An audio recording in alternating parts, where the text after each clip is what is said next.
안녕하십니까, 이재필입니다. 자, 일요일은 제가 시황에 대해서 올려드리는 날이죠. 자, 시황, 예, 바로 시작하겠습니다. 자, 요즘 시장 보면 난리죠, 진짜. 자, 뭐 엄청나게 지금 변동성이 커진 상황인데, 이런 부분들은 10월 달의 상승률 한번 고려해 보면 뭐 충분히 이런 모습 나올 수 있겠다, 이렇게 이해할 수 있습니다. 자, 보통 그냥 어떤 개별 종목도 한 달에 20% 정도 오르면 와, 많이 올랐다, 이렇게 얘기하지 않습니까? 근데 지수가 여기서 보시게 되면 거의 20%가 올라왔어요. 10월 달에는 여러 가지 좋은 호재들, 이런 것들이 많이 있는 상황이었었죠. 대표적인 게 10월 말에 G20 정상회의, 거기에서 뭐 좋은 얘기들 나오면서 일정 부분 우리 시장이 오버슈팅 됐던 것도 사실입니다. 이거를 저 연봉으로 이렇게 보면요, 이때 우리나라 시장이 굉장히 좀 가장 지금 지수 자체가 가장 많이 퍼센테이지로 가장 많이 올라온 건 지금이 아닙니다. 지금 뭐 상승폭 이런 거 뭐 포인트로 계산을 하면 지금이 가장 많이 올라왔죠. 근데 과거에 우리 IMF 지나고 그거 극복하는 과정에서 여기죠. 98년, 99년 이럴 때 98년도에는 코스피가 한 달에 50%가 올라온 달도 있었습니다.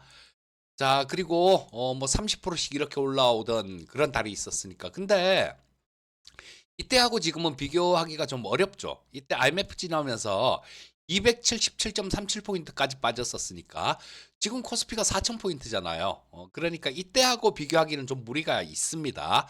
자, 하지만 그 이후로는 1000포인트 때도 20%씩 한 달에 20%씩 이렇게 올라온 적이 없어요. 대표적으로 많이 올랐다라고 저 생각할 때가 그 서프라임 모기지론 사태 있고 난 다음에, 이때 서프라임 모기지론 사태 있고, 그리고 2008년도에 우리 리만 브라더스가 파산을 하면서 그때 변동성이 굉장히 커졌었죠. 그 이후에 장이 극복하면서 굉장히 좋았었는데, 그때도 기껏 올라온 게 20%안 됩니다. 그리고 코로나 팬데믹 지나고도 마찬가지로 이때죠. 이때도 장이 굉장히 좋았었는데 이때도 한 달에 20% 올라온 달이 없었어요. 자, 근데 우리 지난달 10월 달에 20%가 올라왔으니까 엄청나게 올라온 겁니다. 그러고 난 다음에 역대급 변동성이 나오고 있어요. 역대급 상승 후에 역대급 변동성이 나오고 있다라는 겁니다. 자, 여기 보면 갑자기 잘 가다가 이날은 사이드카까지 걸렸죠. 그리고 그걸 또 극복하는 모습 좀 나오다가 또다시 변동성이 커지는 모습이 나왔는데요. 자, 지금 뭐 시장에서 가장 신경 쓰이는 부분은 이 부분이에요. 외국인들 매도가 역시 역대급입니다. 보시면 요거 제가 정리하는 화면, 요걸 보면서 말씀드리는 게 좀 편할 것 같아요.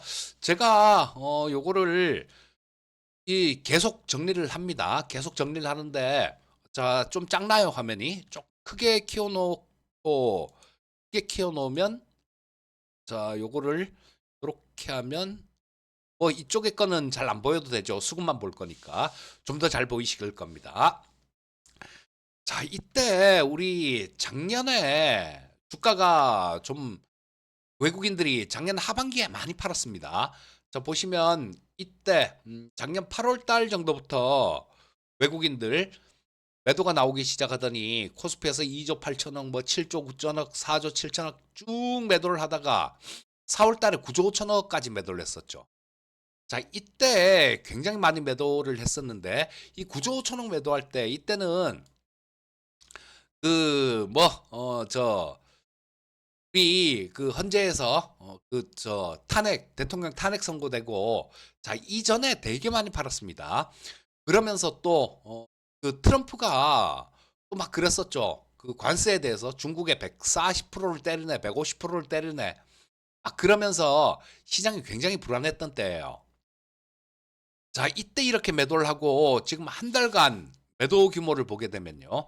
이때도 굉장히 많이 매도했을 때 그때도 9조 5천억 정도 매도했습니다. 4월 달에. 자, 근데 보시면 11월 달 한 달, 지금 뭐 11월 오늘 일요일 11월 16일이니까 11월 달이 절반 정도 지나갔다라고 봐야 되겠죠. 근데 외국인 매도가 10조를 기록하고 있어요. 자, 거기다가 선물 매도도 마찬가지 10월 달에 5조 6천억을 매도를 했었습니다. 거기다가 11월 달에 1조 6천억을 매도를 했어요. 자, 그러니까 뭐 지금 이번 달이 현 선물 합쳐서 11조 7천억 정도 매도를 했으니까 지난 4월 달에 매도한 규모를 훌쩍 뛰어넘는 그 정도의 엄청난 매도를 하고 있다라는 거예요. 자, 참 이거 조금 좀 답답한 외국인들 수급 보면 조금 답답한 그런 생각도 듭니다. 이거는 원달러 환율이 또 많이 영향을 주고 있다라고 봐야 되는데요. 자, 원달러 환율 한번 살펴보면 지금 여기 주봉으로 한번 볼게요. 요건 일봉인데 자, 일봉부터 볼게요. 지금 보시게 되면 4월 달에 여기 고점 찍은 적이 있었죠. 자, 여기 트럼프가 막 난리를 칠 때, 그리고 이때는 작년 12월 달에는 우리 계엄을 하고 뭐 진짜 혼란스러운 그런 상황이었었죠. 자, 그 근처까지 원달러 환율이 올라오니까 지금 어제는 강하게 장대 음선이 좀 났는데요. 요거는 당국의 개입이 있었던 걸로 봅니다. 원달러 환율이 이렇게 고공행진하니까 외국인들은 주식시장에서 매수 들어오기가 좀 어려운 그런 모습인 거예요. 자, 일별로도 한번 볼게요. 자, 여기 보시게 되면 코스피 시장 일별로 외국인들 수급을 보시면 여기 자, 잠시만요. 여기 보시게 되면 요게 외국인들입니다. 요게 외국인들인데 자, 여기서 9,500억 정도 매수가 들어오긴 들어왔는데 이건 의미를 둘 필요는 없어요. 왜냐하면 이날이 11월 13일 옵션 만기였습니다. 옵션 만기 날 옵션하고 연계된 저 프로그램 매도해 놨던 물량들 그런 애들이 오후장 동시효과 때 매수로 청산 물량으로 매수가 들어왔기 때문에 의미를 둘 수는 없는 그런 숫자예요. 요거는 자, 근데 그전에도 보시게 되면 10월 달까지는 뭐 그래도 좀 샀다 팔았다 이랬는데 물론 뭐 여기서 대규모 매도도 있었고요. 자, 여기서 또 10월 31일 이때까지만 해도 좀 샀는데 11월 달 딱 들어서면서부터 얼굴을 180도 확 바꿨습니다. 그래서 8천억 뭐 2조 4천억 쭉쭉쭉쭉 하다가 급기야 어제는 2조 8천억을 순매도했는데 요거는 원달러 환율이 워낙 불안하다 보니까 이런 모습이 나온 겁니다. 그리고 이 외국인들이 현물 시장에서 좀 매수로 돌아와 줘야 우리 시장이 좀 안정이 될 수 있을 텐데 지금 원달러 환율 상황 보면 당국의 개입에 의해서 이렇게 떨어진 상황이기 때문에 그리고 미국의 금리 인하 가능성 이런 것들도 조금 후퇴되고 있는 상황입니다. 요건 좀 이따가 좀 짚어보기로 하고요. 자, 그래서 이 외국인들이 지금 역대급으로 많이 순매도하고 있다. 수급의 개선이 좀 필요하다. 뭐 요렇게 봐야 되는 그런 시장입니다. 자, 미국도 마찬가지로 지금 금리 인하 가능성이 좀 많이 후퇴됐는데요. 그 지역 연은 총재들이 그런 얘기들을 많이 합니다. 금리 인하 섣불리 결정해서는 안 된다. 이런 얘기들을 계속하고 있어요. 자, 지금 이 CME 패드워치라는 게 있죠. 거기에서 들어가 보니까 이제는 역전이 돼버렸습니다. 급기야. 자, 요거는 제가 미리 이걸 영상 녹화를 하기 전에 화면을 좀 찾아놨는데요. 자, 지금 기준금리가 미국이 4%잖아요. 4%입니다. 자, 정확히 얘기하면 3.75에서 4%예요. 자, 요 밴드를 이렇게 해갖고 미국은 금리를 운영을 하는데요. 자, 지금 현재가 3.75에서 4%인데 여기 있죠. 3.75에서 4%. 자, 요게 저 12월 10일 날 미국의 통화정책 회의가 있는데요. 거기서 금리 인하할 확률을 베팅하는 겁니다. 뭐 별거 갖고 다 이렇게 이분들은 베팅을 하는 것 같아요. 금리 동결할 확률이 55.6%, 그 다음에 금리를 0.25% 인하할 확률이 44.6%, 이렇게 됐습니다. 금리 인하할 확률보다 인하하지 않을 확률이 높다라는 거예요. 높아졌습니다. 이게 불과 뭐 한두 주 전 정도 그때까지만 하더라도 여기 금리를 0.25% 인하할 확률이 90%가 넘어갔었어요. 그때 92% 정도 갔던 거 그걸 본 것 같습니다. 자, 근데 지금은 오히려 동결할 확률이 훨씬 높아졌다라는 거예요. 그래서 이런 부분들이 시장에 좀 부담이 미국 시장에도 좀 부담이 되는 거고 우리나라 시장에도 마찬가지죠.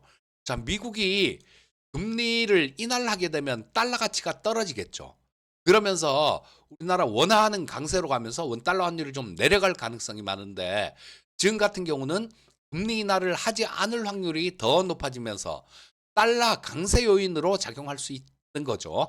그러면 외국인들 입장에서는 야, 미국이 금리 인하도 안 하고 그렇게 되면 달러는 더 강해질 것 같고 그럼 원화는 좀 더 약세가 되지 않을까? 이런 생각을 하지 않겠습니까? 요걸 헷갈리시는 분들 의외로 기본적인 건데 헷갈리시는 분들이 가끔 계신데요. 원달러 환율은 올라가면 원화가 약세인 겁니다. 떨어지면 원화가 강세인 거예요. 왜냐하면 이 달러하고 교환 비율이잖아요. 지금 예를 들어서 원 달러 환율이 1,000원이다. 그러면 저 1달러를 바꾸는데 1,000원만 주면 1달러를 바꿀 수 있다라는 얘기잖아요. 근데 1,500원으로 가버리면 1,500원을 줘야 1달러를 바꿀 수 있다라는 얘기니까 원화가 약세가 되는 거죠. 환율이 올라가면 원화가 약세가 되는 겁니다. 자, 그러니까 미국이 금리 인하를 안 하게 되면 원달러 환율이 그렇죠. 원화 약세가 조금 더 지속되지 않을까 뭐 요런 경계감들 요런 것도 시장 일각에 좀 있는 그런 상황이다라고 보시면 될 거고요. 자, 그래서 이 원달러 환율이 좀 안정돼 줘야 외국인들 현물 시장에서 수급이 좀 들어올 수 있을 텐데라는 조금 좀, 좀 바람이랄까? 뭐 그런 걸 좀 갖고 있는데요. 지금 원달러 환율이 당국의 개입을 제외하고는 그렇게 좀 이렇게 떨어져 줄 생각, 떨어져 줄 만한 그런 요인들이 당장 그렇게 크게 보이진 않습니다. 근데 뭐 이런 외환 시장 같은 경우는 워낙 변수도 많고 막 그래요. 그렇기 때문에 일단 뭐 요거는 조금 지켜봐야 될 분위기인데 다만 한 가지 약간 좀 기술적으로는 약간 위안을 받을 수 있는 그런 부분도 있습니다. 자, 여기 정고점 근처까지 올라왔다라는 거예요. 지금 뭐 거의 이때가 1475원이 고가였으니까 목요일 날이요. 고가였는데 이때도 당국의 개입이 있었고 이때도 구두 개입이 있었죠. 자, 그래서 정고점 근처에서 조금 멈칫거리고 있다라는 거, 이 부분은 긍정적인 그런 요인이다라고 볼 수 있는데 근본적인 당국의 개입은 근본적인 해결책은 아닙니다. 그래서 원달러 환율이 좀 이렇게 하향 안정화되는 그런 모습을 좀저 지켜봐야 될 것 같아요. 자, 그래서 일단 뭐 외국인 역대급 수급이 매도가 나오고 있는데 이 부분이 조금 좀 많이 신경 쓰이는 부분입니다. 그래서 우리 이토마토 생방송방에서는 그렇게 지금 회원님들께 저 리딩을 해드렸습니다.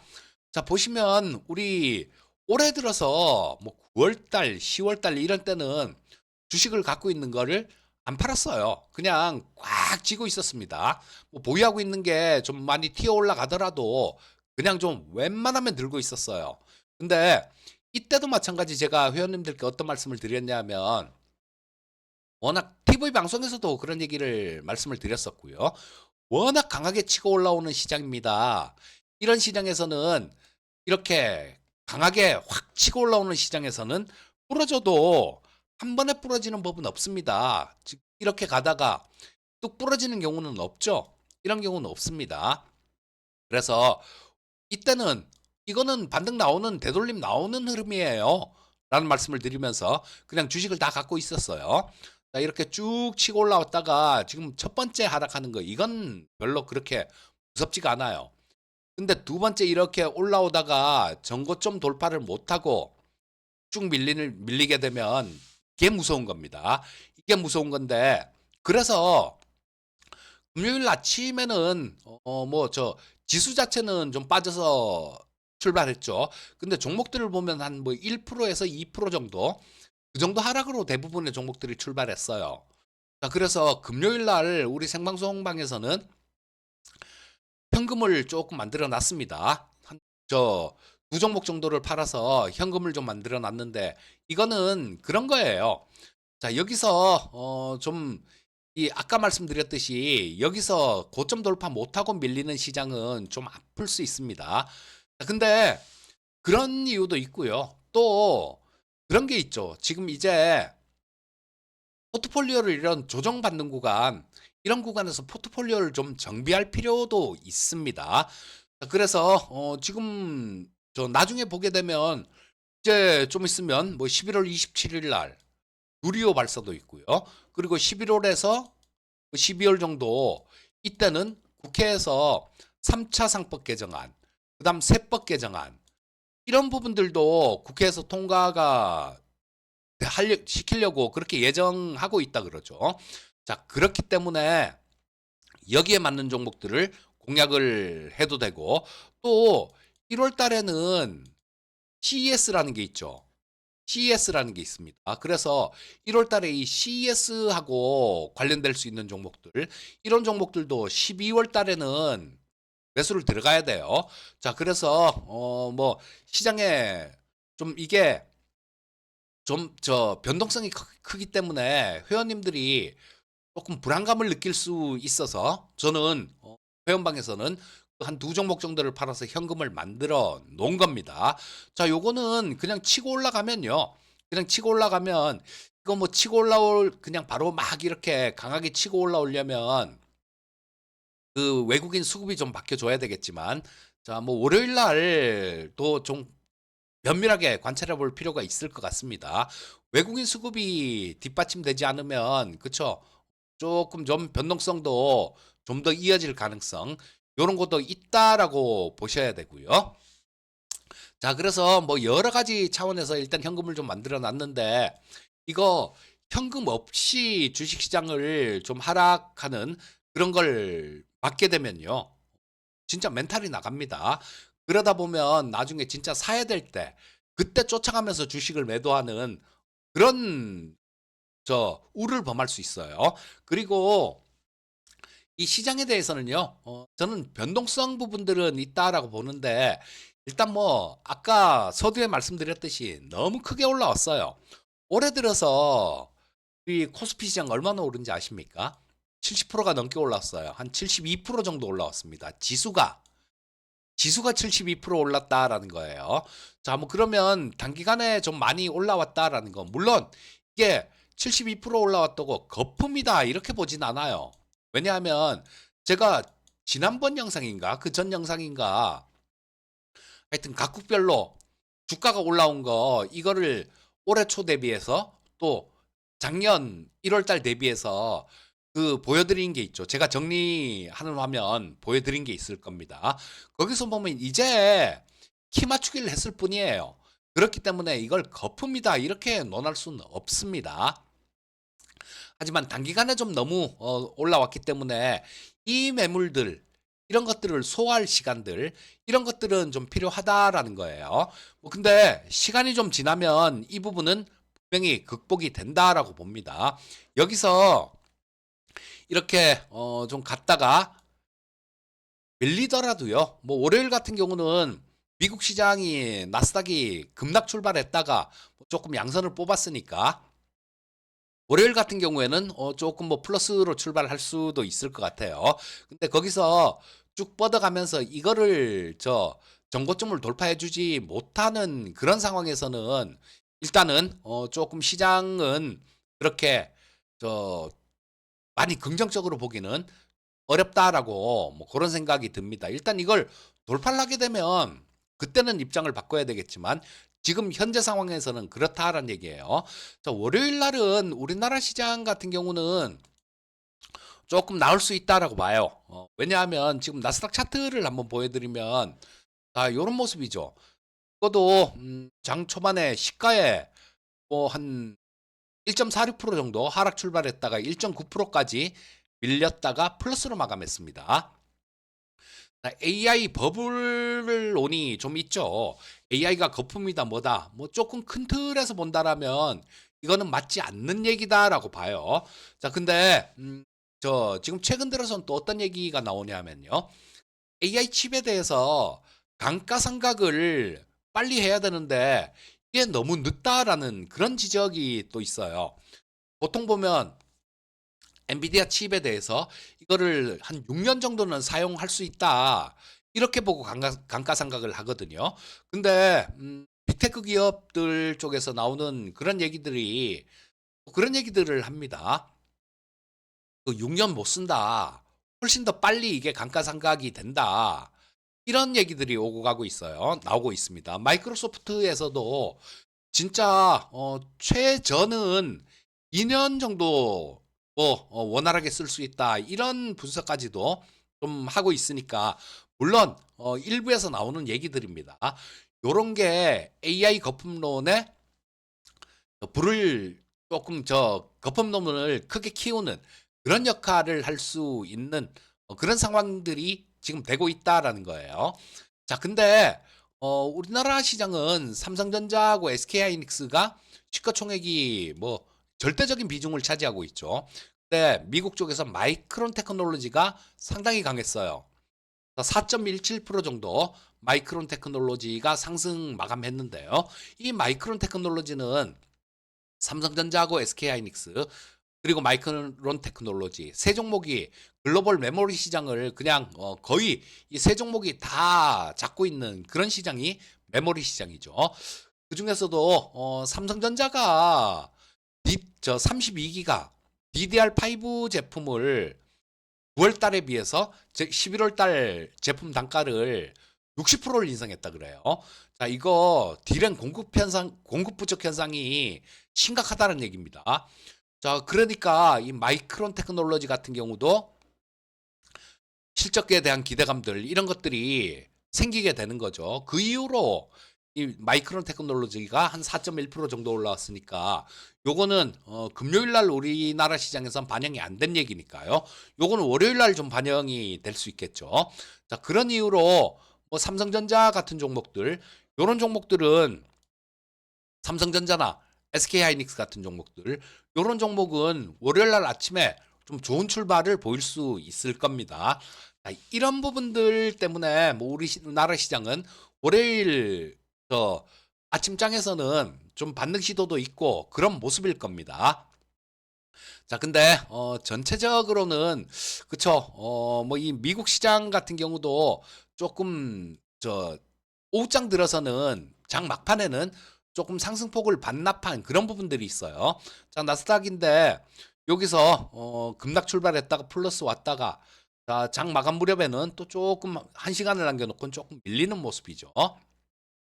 그래서 일단 요 부분에 대해서는 좀 관찰이 필요합니다. AI 거품 버블론 요런 것들이 조금 지금 시장에 부각되고 있어서 자, 뭐 이번 주 초반 정도 그때까지는 그런 부분들이 작용할 수 있고 근데 우리나라 시간으로 목요일 아침이죠. 미국 시간으로 19일 저녁이니까 엔비디아가 실적 발표를 합니다. 엔비디아 실적에서 뭐 지금 그 실적은 뭐 저 전분기보다는 훨씬 또 좋아질 겁니다. 하지만 요게 실적 발표되고 난 다음 실적 가이던스가 나오게 될 거예요. 이 부분에서 젠슨왕이 어떤 얘기를 하느냐 거기에 따라서 우리나라 시장은 달라질 가능성이 많습니다. 그리고 글로벌 시장 뭐 AI 관련되는 요런 쪽들도 거기에 따라서 주가가 좀 변화할 가능성이 많아요. 근데 너 전문가니까 너 임마 한번 예측을 해봐. 이런 분들 계실 수 있어요. 물론 뭐 제 채널에는 그렇게 좀 단순 무식한 분들은 안 계실 걸로 보는데요. 자, 예측을 한번 해보면요. 예측을 한번 해보면 젠슨 왕이 실적 발표하고 난 다음에 거기서 그 얘기를 저는 하진 않을 것 같습니다.